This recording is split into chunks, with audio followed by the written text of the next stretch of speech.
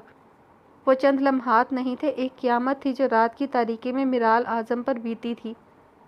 دل نے شدت سے اپنے بند ہونے کی دعا کی تھی تو سانسیں بھی اپنی بندش کے لیے دعا گو تھیں۔